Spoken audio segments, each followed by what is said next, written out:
이 시간 하나님께서 주시는 말씀은 누가복음 12장의 말씀입니다. 신약 성경 114쪽쯤에 있습니다.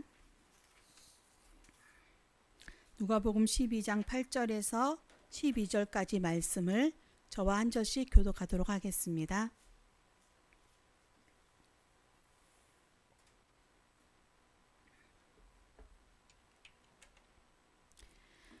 내가 또한 너희에게 말하노니 누구든지 사람 앞에서 나를 시인하면 인자도 하나님의 사자들 앞에서 그를 시인할 것이요.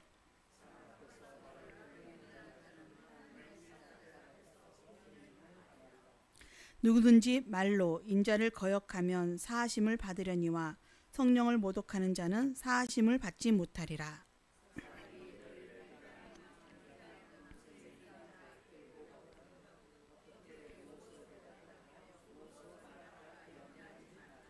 함께 읽겠습니다.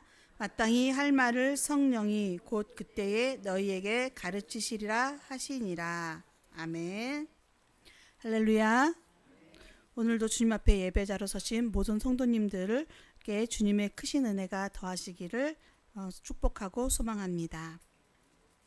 오늘 말씀의 제목은 예수님을 인정하는 삶입니다.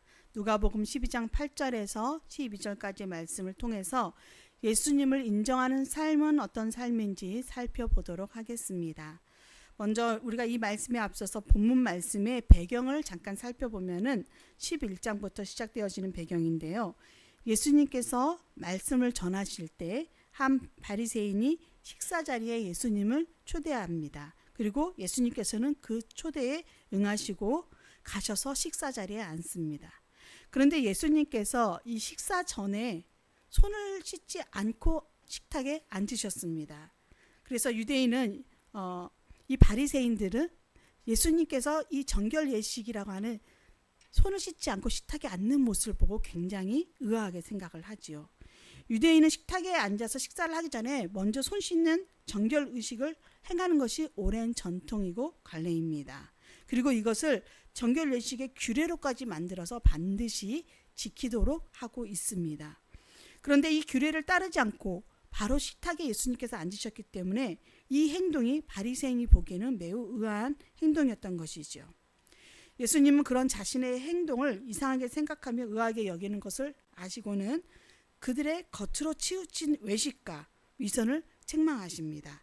누가복음 12장 1절인데요. 같이 한번 읽어보도록 하겠습니다. 그 동안에 무리 수만 명이 모여 서로 밟힐 만큼 되었더니 예수께서 먼저 제자들에게 말씀하여 이르시되 바리새인들의 누룩 곧 외식을 주의하라. 아멘. 예수님께서 이렇게 바리새인들이 예수님의 행동을 이상하게 여기는 것을 보면서 자신이 잘못했다고 여기시는 것이 아니라 오히려 수많은 많은 사람들이 모인 그곳에서 바리새인들의 누룩 곧 외식을 주의하라 이렇게 말씀을 하고 계십니다. 바리새인과 율법교사들이 책망하시는 그 율법교사들을 책망하시는 동안에 이미 많은 사람들이 예수님이 오셨다는 소식을 듣고 그곳에 몰려들었습니다. 수많은 사람들이 몰려들었고 서로 밟힐 만큼 엄청난 인산인해를 이루고 있습니다. 그러면 이 사람들은 다 예수님의 가르침을 갈급해하면서 따르고자 모인 사람들일까요? 아니지요. 이미 예수님의 행적을 그들은 듣고 모인 사람들입니다. 많은 병자들을 고치셨다는 것, 오병이어의 기적을 행하셨다는 것, 그러한 예수님의 소식을 듣고 그들은 소문에 소문을 더해 퍼져나간 것을 듣고 예수님 앞에 몰려드는 것입니다. 그런 많은 사람들이 있는 곳에서 예수님은 바리새인들의 누룩 곧 외식을 주의하라 이렇게 말씀하고 계십니다. 외식이 무엇입니까? 외식은 사람에게 보이려고 행하는 거칠의 모습입니다. 이러한 모습을 누룩에 비유하신 것은 누룩이 빠르게 번지는 전염성이 있기 때문이지요. 그런 것처럼 그러한 모습들이 형식적이고 겉만 그럴싸한 외식적인 모습은 빠르게 다른 사람들에게도 영향을 준다라는 것입니다. 그 모습은 위선이라고 예수님께서 말씀을 하십니다. 여러분, 무늬목이라고 하는 것을 아십니까? 집을 이렇게 시공할 때 바닥이나 기둥을 나무 합판처럼 보이게 하는 필름지를 붙여놓는 것을 무늬목이라고 합니다. 그런데 진짜 나무 재질로 된 것과 이 무늬목의 차이가 무엇입니까? 처음에는 똑같아 보이지만 시간이 지나면 이 무늬목은 필름이 벗겨지면서 진짜 나무가 아님을 알 수 있게 된다는 것이죠. 외식하는 바리새인들의 온전하지 못한 믿음과 행실은 결국에는 모든 것이 드러나고 만다라는 것입니다. 오늘날 우리도 이런 위선적인 모습, 외식적인 모습이 우리의 믿음을 쉽게 흔들어 놓습니다. 우리의 생각이나 실생활이 어떠하든지 사람들로부터 경건하게 보이고 싶고 의로운 자로 인정받고 존경받기를 원하는 것이 우리 인간의 본성입니다. 예수님께서 이들을 책망하시는 이유는 이들이 사람 앞에서 자신들이 인정받기를 원했기 때문입니다. 성도는 사람보다 하나님께 인정받는 사람이 되어야 하는 것이죠. 우리가 이렇게 하나님께 인정을 받기 위해서 우리는 첫 번째로 먼저 우리가 예수님을 인정하는 삶을 살아야 합니다.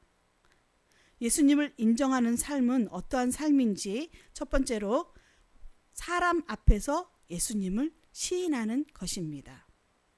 시인하다라고 하는 단어는 헬라어로 호몰로게오라고 합니다. 이 단어에는 공통으로 그렇게 인정하다라는 뜻을 가지고 있습니다.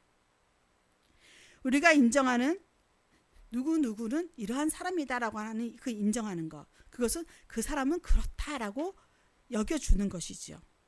예수님을 그리스도로 시인하는 것, 그것은 우리가 예수님을 구주로 믿고 예수님을 하나님의 아들이라고, 예수님이 구원자이심을 인정하는 것입니다. 오늘 우리가 함께 읽은 본문 누가복음 12장 8절에서 9절의 말씀을 같이 한번 읽어보도록 하겠습니다.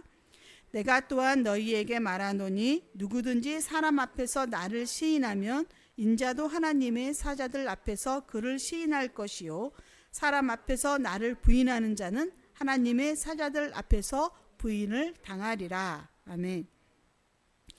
사람 앞에서 예수님을 시인하라 말씀하고 계십니다. 왜 굳이 이런 말씀을 하셨을까요?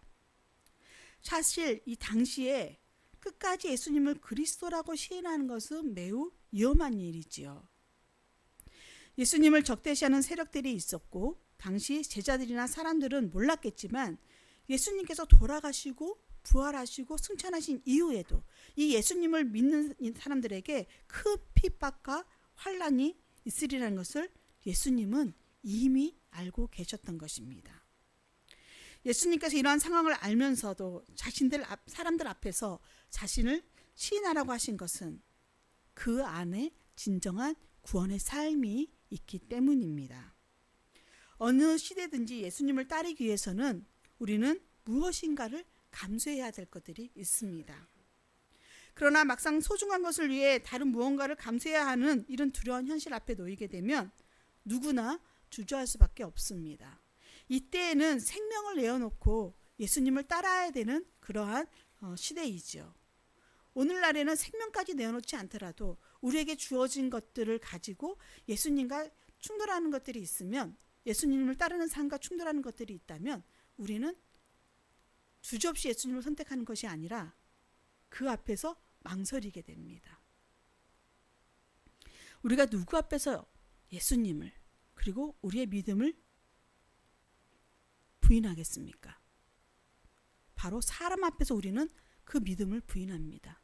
사람 앞에서 예수님을 부인합니다. 왜 그렇습니까? 사람을 더 두려워하기 때문입니다. 왜 그들이 그렇게 두렵습니까? 왜 사람이 이렇게 두렵습니까? 바로 사람들이 세상에 권력을 쥐고 있기 때문입니다. 사람들에게 부가 있기 때문입니다. 그들이 가지고 있는 권력과 부, 그리고 신념들, 이런 것들로 위협하고 유혹하고 핍박하면서 우리의 믿음을 흔들어 놓기 때문입니다.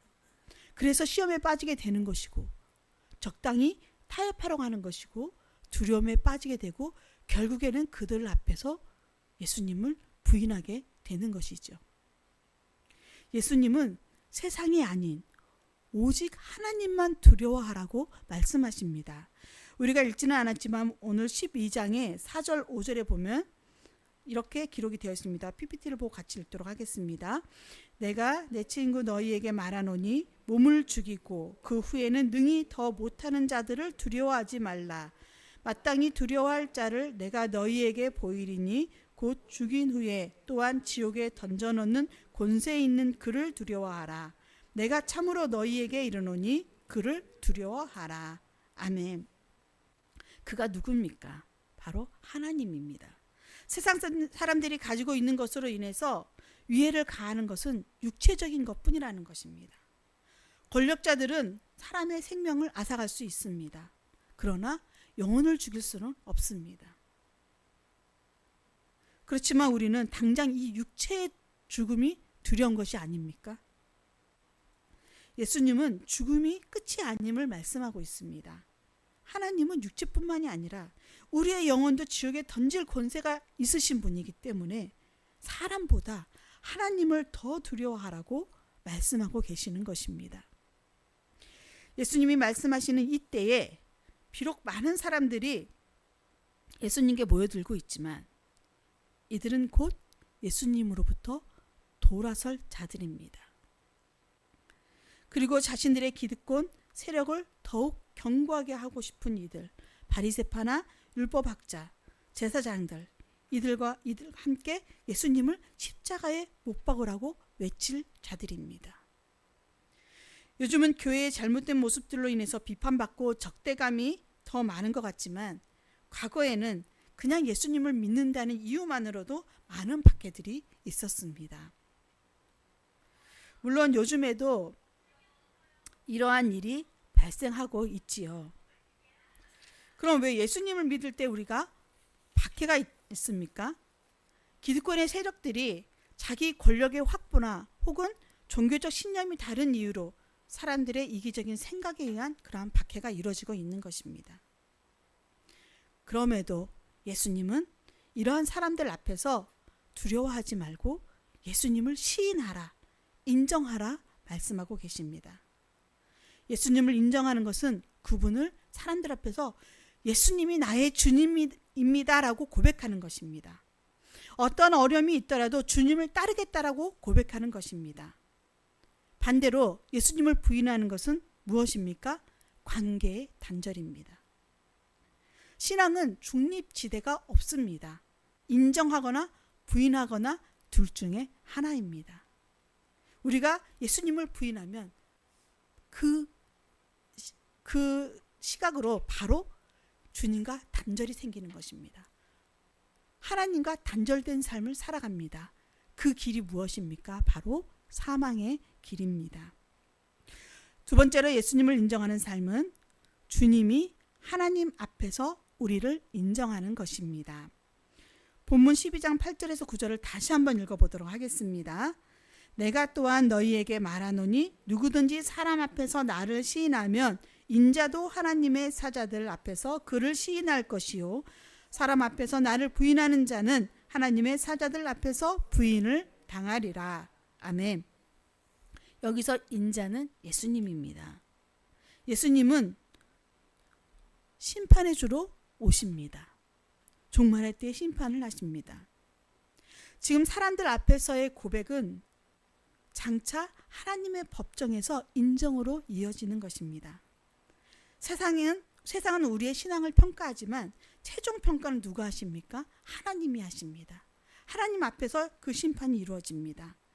지금은 사람들이 예수를 판단하겠지만 그 심판의 날에는 예수님께서 사람들을 판단하십니다.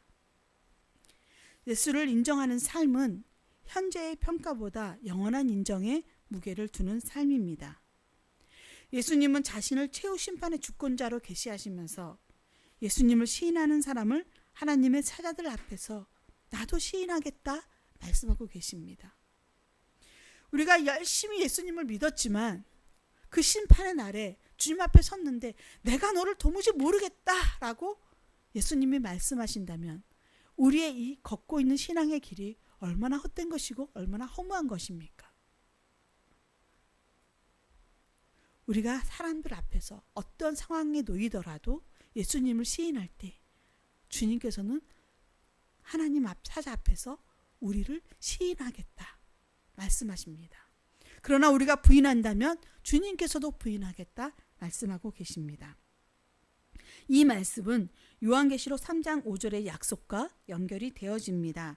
요한계시록 3장 5절에 이기는 자는 하고 그 이후에 내가 그 이름을 생명책에서 결코 지우지 아니하고 그 이름을 내 아버지 앞과 그 천사들 앞에서 시인하리라 말씀하고 계십니다. 또한 이 말씀이 우리가 읽은 지금 누가복음 12장 8절과 9절의 말씀이 마태복음 10장 32절과 33절에서도 동일한 구조로 반복되고 있습니다. 이것은 예수님의 일관된 가르침인 것입니다. 우리의 믿음을 위협하는 혹은 유혹하는 사람들 앞에서 예수님을 시인하는 것은 믿음을 지키는 것입니다. 요한계시록에서도 그 이름을 생명책에서 결코 지우지 아니한다라고 말씀하십니다.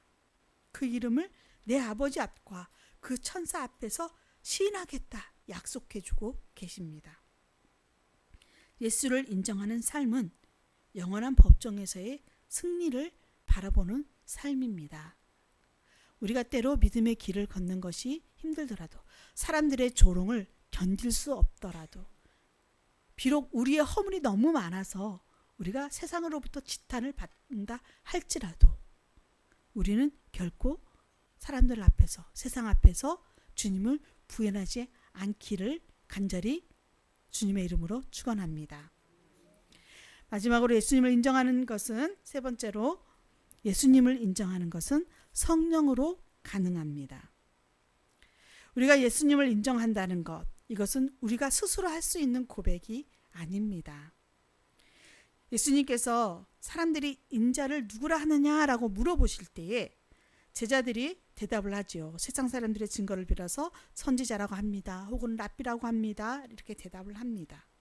그때 베드로가 주님은 살아계신 하나님의 아들입니다 라고 고백을 합니다. 이때에 예수님께서 말씀하시기를 베드로가 그렇게 대답할 수 있었던 것은 성령께서 알게 하셨기 때문이다 라고 말씀해 주시죠. 우리가 예수님을 주님으로 고백할 수 있는 것은 성령의 도우심으로만 될 수 있는 일입니다. 따라서 우리는 주님을 구주로 고백하기 위해서 성령이 항상 우리 안에 내주하시기를 간구해야 합니다. 예수님을 구주로 믿고 살아계신 하나님의 아들로 고백하는 이 믿음이 항상 굳건하게 유지되는 것은 아닙니다.